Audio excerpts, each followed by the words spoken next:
दोस्तों, आपका स्वागत है हमारे चैनल पर। दोस्तों, एक बार फिर महाकुंभ में पुलिस ने पकड़ा नकली साधु। दोस्तों, क्या आपको पता है जब प्रयागराज महाकुंभ में साधु के वेश में आतंकवादी घुसा तब क्या हुआ? उसके बाद जो हुआ देखकर होश उड़ जाएंगे। दोस्तों, प्रयागराज महाकुंभ का भव्य आयोजन चल रहा था। संगम के तट पर आस्था का सिला उमड़ा हुआ था। लाखों श्रद्धालुओं की भीड़ गंगा में डुबकी लगा रही थी। अखाड़ों की चहल पहल और हर तरफ साधु संतों के टेंट लगे थे। लेकिन इस बार इस पवित्र आयोजन के बीच कुछ होने वाला था जिसने सभी को हिलाकर रख दिया। सेक्टर के बड़े शिविर में एक दिन सुबह एक नया साधु पहुंचा। उसकी लंबी दाढ़ी, माथे पर चंदन का टीका और गरवा वस्त्र उसे बाकी साधुओं जैसा ही बना रहे थे।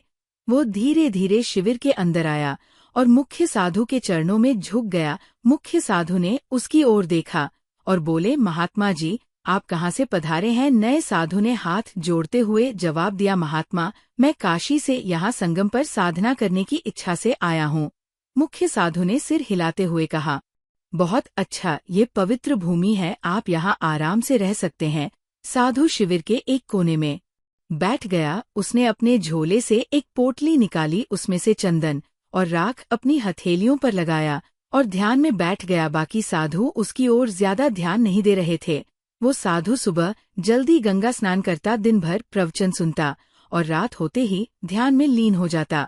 लेकिन रात के समय उसका व्यवहार बदल जाता। कपिल, जो उस शिविर में सेवा का काम करता था, उसने पहली बार गौर किया कि ये नया साधु हर रात चुपके से शिविर से बाहर चला जाता है। एक रात कपिल ने देखा कि वो साधु शिविर के पीछे गया और जमीन में कुछ दबा दिया। कपिल ने अगली सुबह अपने दोस्त महेंद्र से बात की। कपिल ने अपने दोस्त से कहा, यार, मुझे लगता है ये नया बाबा कुछ गड़बड़ है। फिर महेंद्र ने कहा, क्यों, ऐसा क्या किया उन्होंने? कपिल ने बताया, कल रात मैंने देखा कि ये कुछ जमीन में दबा रहे थे, पता नहीं, लेकिन कुछ तो अजीब है। महेंद्र ने हंसते हुए कहा, अरे, तुझे हर किसी पर शक होता है, हो सकता है वह कोई पूजा सामग्री हो।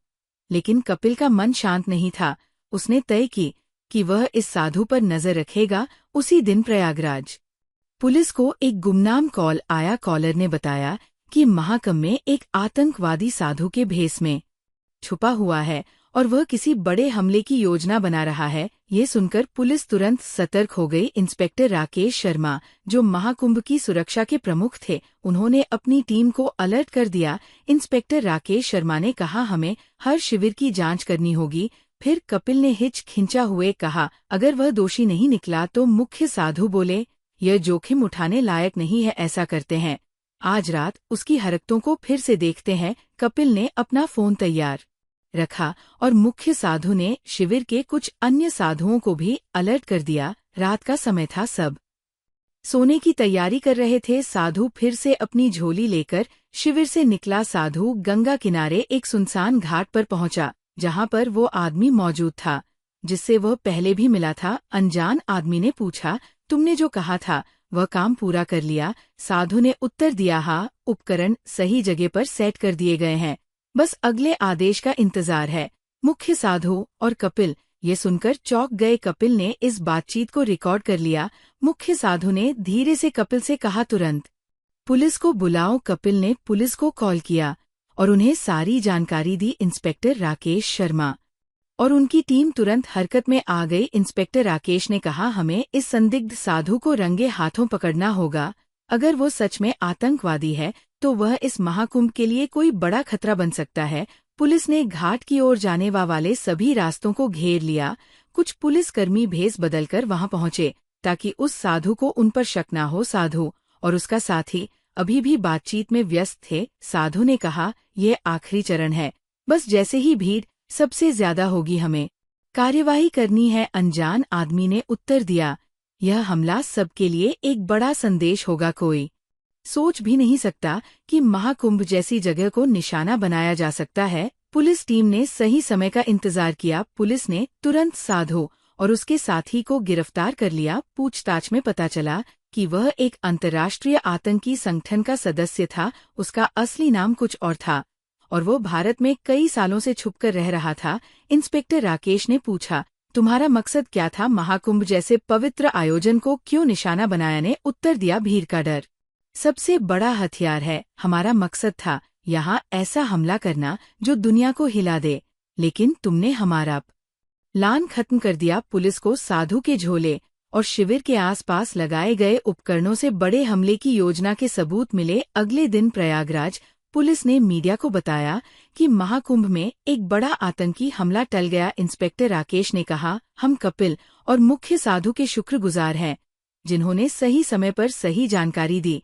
यह सब उनकी सतर्कता और साहस का नतीजा है। कपिल और मुख्य साधु को महाकुंभ आयोजन समिति ने सम्मानित किया। मुख्य साधु ने कहा, हमने तो बस अपनी जिम्मेदारी निभाई। महाकुंभ पवित्र आयोजन है और इसे कोई अपवित्र नहीं कर सकता।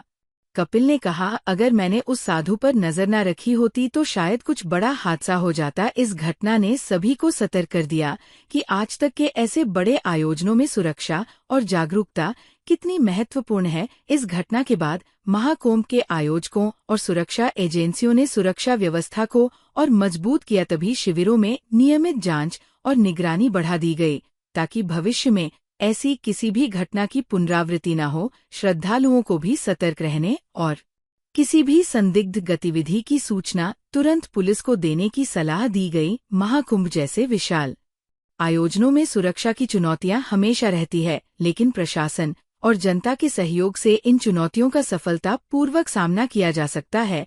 इस घटना ने ये साबित कर दिया कि सतर्कता और सामूहिक प्रयासों से बड़े खतरे को टाला जा सकता है। क्या हुआ जब प्रयागराज महाकुंभ की यात्रा के दौरान एक साधु को ट्रेन से नीचे उतारा गया। साधु के इस अपमान की वजह से उस जगह पर जो चमत्कार हुआ, उसे देखकर आपके भी पैरों तले जमीन खिसक जाएगी। महाकुंभ की तैयारी जोरों शोरों पर है न। नए साल के शुरुआती महीने में ही प्रयागराज में जो महाकुंभ लगने वाला है, चारों ओर उसकी चर्चा है। सभी साधु संत बेसब्र से उसका इंतजार कर रहे हैं, क्योंकि ऐसा महाकुंभ साल में एक बार आता है और इस बार जो संयोग बन रहा है वह 144 साल बाद बन रहा है। हिंदू धर्म में महाकुंभ का विशेष महत्व है। साल जिसमें प्रयागराज में अब महाकुंभ लगने वाला है और जो पूरे सालों के बाद लगने वाला है, ऐसे में देश के कोने कोने से साधु संतों के साथ साथ श्रद्धालु पहुंच रहे हैं। बता दें कि नए साल में महाकुंभ जनवरी से आरंभ हो रहा है, जो कि फरवरी को समाप्त हो रहा है। पूरे पिता दिनों तक चलने वाले इस महाकुंभ में ग्रह और नक्षत्रों की स्थिति में काफी बदलाव देखने को मिलने वाले हैं, जिससे महाकुंभ में स्नान करने से कई गुना अधिक फलों की प्राप्ति हो सकती है। उज्जैन में रहने वाले रामानंद जी महाराज भी प्रयागराज महाकुंभ में जाने के लिए काफी उत्सुक थे। उन्होंने अपनी जिंदगी में कई कुंभ के मेले देखे थे। केवल 10 वर्ष की उम्र में ही उन्होंने अपना घर छोड़ दिया था और भगवान की भक्ति को ही अपना सब कुछ मानकर भिक्षा पाकर अपना जीवन जीते आए हैं। कई लोगों ने उनके चमत्कारों को महसूस भी किया है। एक बार उन्होंने बिना माचिस के ही दिए जला दिए थे और साथ ही रामानंद जी महाराज अपने भक्तों से मात्र 5 रुपए ही लिया करते थे और उनका भी इस्तेमाल बच्चों की पढ़ाई में और लोगों की भलाई में ही करते हैं। ऐसे दिव्य संत को सब लोग उज्जैन आकर प्रणाम करते थे, लेकिन जब बारी आई प्रयागराज महाकुंभ जाने की तो उन्होंने 1 महीने पहले ही तैयारी कर ली थी। वह पैदल यात्रा करना चाहते थे, लेकिन उम्र दराज होने के कारण उनसे इतना चल पाना संभव न हो सका, जिस वजह से उन्होंने ट्रेन के माध्यम से प्रयागराज जाने की योजना बनाई। उज्जैन से सीधा प्रयागराज तक सिप्रा एक्सप्रेस रात बजे चलती है, जिसमें वह टिकट लिए बिना ही चढ़ गए और ट्रेन रवाना हो गई। लेकिन उन्हें इस बात का अंदाजा नहीं था कि टिकट न लेने की वजह से उनका बहुत बड़ा अपमान होने वाला है। रामानंद जी महाराज ट्रेन के ऊपर की सीट पर जगह देखकर अपना कंबल ओढ़कर सो गए, लेकिन सुबह बजे दमोह स्टेशन आने पर अचानक टीसी सबके टिकट देखने के लिए आ गया। एक एक करके सभी लोग अपनी टिकट उसे दिखा रहे थे। तभी उसने रामानंद जी महाराज से कहा, मुझे आपकी टिकट दिखाइए। तब उन्होंने कहा कि मेरे पास तो टिकट ही नहीं है, साधु तो चलता ही भला, मेरे पास तो राम नाम के अलावा कोई और पूंजी नहीं है, मुझे तो बस महाकुंभ में शामिल होने जाना है। तुम मुझे तीर्थ यात्रा करने के लिए सहयोग प्रदान करो, भगवान तुम्हें आशीर्वाद देंगे। लेकिन वो टीसी तो मुसलमान था, वो धर्म का था। वह अपने धर्म को लेकर कट्टर भी था। साधु महाराज के पास टिकट न होने की वजह से उसने उन्हें बहुत जलील करना शुरू कर दिया, उन्हें अपमानित करना शुरू कर दिया। उसका कहना था कि चले आते हैं फ्री में ट्रेन की यात्रा करने, अगर टिकट के पैसे नहीं है तो पैदल प्रयागराज जाओ। उन्होंने साधु महाराज का हाथ पकड़कर ऊपर की बर्थ से उन्हें नीचे उतार दिया। तुरंत ट्रेन को रोका गया और दमोह स्टेशन पर ही साधु महाराज का अपमान करके उन्हें ट्रेन से नीचे उतार दिया गया। उस समय ट्रेन का स्टॉप बना हुआ था, ट्रेन मिनट वहां पर रुकने वाली थी, लेकिन उस टीसी को इस बात का अंदाजा नहीं था कि रामानंद जी महाराज काफी ज्यादा चमत्कारिक संत है और अब जो होने वाला था उस घटना से तो पूरा दमोह शहर ही कांप गया। क्योंकि मिनट के स्टॉप के बाद में पुनः जब ट्रेन को शुरू करना चाहा तो ट्रेन आगे बढ़ने को तैयार ही नहीं हुई। मानो ऐसा लग रहा था ट्रेन के एक ही जगह पर जैसे पहिए जाम हो गए हो। वो साधु महाराज सामने के प्लेटफॉर्म पर ध्यान अवस्था में बैठ गए। ऐसा लग रहा था मानो ट्रेन का इंजन खराब हो गया हो। आधे से 1 घंटा हो चुका था, लेकिन ट्रेन आगे बढ़ नहीं पा रही थी। ट्रेन के पहिए आगे बढ़ने का नाम ही नहीं ले रहे थे। कुछ मैकेनिक इंजीनियर को भी बुलाया गया और ट्रेन के इंजन को चेक कराया गया, लेकिन इसी बीच में खतरा बढ़ता जा रहा था, क्योंकि आगे पीछे से ट्रेन आने की संभावना थी। लेकिन किसी तरीके से व्यवस्था संभाली गई और ट्रेन के इंजन को सही करने का प्रयास किया गया। लेकिन जब इंजीनियरों ने ट्रेन को चेक किया तो पाया कि ट्रेन तो एकदम सही है, लेकिन सवाल यह उठ रहा था कि आखिर फिर वो आगे क्यों नहीं बढ़ रही थी। सब लोग बेहद परेशान हो चुके थे। तभी उज्जैन में रहने वाले एक शख्स ने उस टीसी को समझाते हुए कहा कि जिन साधु बाबा को तुमने ट्रेन से नीचे उतारा है वह कोई और नहीं है बल्कि चमत्कारी रामानंद जी महाराज है। उन्होंने बचपन से लेकर आज तक कई चमत्कार दिखाए हैं। तुमने उनका बहुत अपमान किया है, उनको बहुत जलील किया है और धक्के मारकर उन्हें ट्रेन से नीचे उतार दिया है। ये बहुत बड़ा पाप है और इसी पाप का दंड तुम्हें इस रूप में मिल रहा है, जहां हमारी ट्रेन आगे ही नहीं बढ़ पा रही है। तुम ध्यान से देखोगे तो अभी भी वो बाबा सामने ही प्लेटफॉर्म पर तुम्हें दिख जाएंगे। वो ध्यान अवस्था में बैठे हुए हैं, क्योंकि वो जानते हैं कि ये ट्रेन उनके बिना आगे नहीं बढ़ पाएगी। वह चाहते तो यहाँ से जा भी सकते थे, लेकिन वो भविष्य जानते हैं। वह काफी चमत्कारिक बाबा है, तुम्हें इस तरह से उनका अपमान नहीं करना चाहिए था। इसके बाद में उस टीसी को अपनी गलती का एहसास हुआ और उसने सामने बैठे रामानंद जी महाराज के पैरों में गिरकर उनसे माफी मांगी। उसका कहना था कि बाबा मुझे माफ कर दीजिए, मुझसे बहुत बड़ी गलती हो गई है। कृपया करके हमारी ट्रेन में फिर से एक बार बैठ जाइए ताकि हम हमारी यात्रा को शुरू कर सकें। सुबह से दोपहर के बज गए थे। सुबह बजे से लेकर बजे तक ट्रेन दमोह स्टेशन पर ही खड़ी थी। उस टीसी ने साधु महाराज से विनती करी, आगे पीछे से ऐसी बहुत सारी ट्रेनें आने का समय नजदीक आता जा रहा है। अगर आप हमारे साथ इस ट्रेन में नहीं बैठे और अगर ये ट्रेन आगे नहीं बढ़ेगी तो सैकड़ों यात्रियों की जान को नुकसान भी हो सकता है। रामानंद जी महाराज अपने भक्तों से बड़ा ही प्रेम करते थे और हर वक्त में भगवान का स्वरूप देखते थे। वह किसी भी यात्री की जान को हानि नहीं पहुंचाना चाहते थे। टीसी ने उन रामानंद जी महाराज की दोनों शर्तों को स्वीकार कर लिया और उन्हें सम्मान पूर्वक उसी सीट पर बिठाया जहां पर वे पहले बैठे हुए थे।